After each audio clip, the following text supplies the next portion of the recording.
We're on a tight budget. Spraying the lake costs us about $25,000 a year. How does the cost of installing a radar system and doing bio-dredging compare to our annual chemical budget? First, you're spending $25,000 a year spraying chemicals on the lake. How big is your lake? Without knowing that, I can't begin to guess how much it'll cost to remediate and restore it. But you're not coming at it the right way. You're spending money on biocidal chemicals that are killing algae or weeds or both. It's common cause that all that dead biomass decomposes, depletes oxygen, and produces more sludge at the bottom of the lake that recycles nutrients. So you're paying money to be on a treadmill, and the treadmill is going to go faster and faster. You're going to pay more and more over time because you're paying to make the situation worse. Let me put it this way. We spoke to a lake in 2018 or 2019 and proposed a lake management plan to remediate and restore their lake that would have cost $500,000 over 5 years.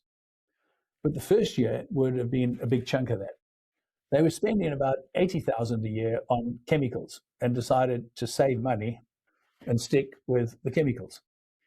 At the beginning of this year, they've got a new lake committee and they contacted us again.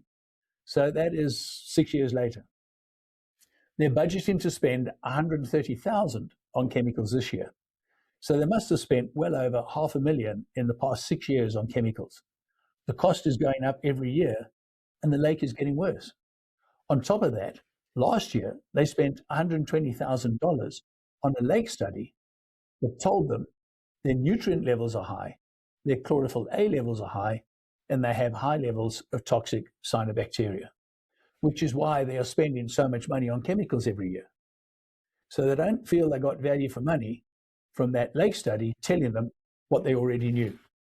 So that must be getting on for $700,000 they will have spent by the end of this year because $500,000 was too expensive 6 years ago.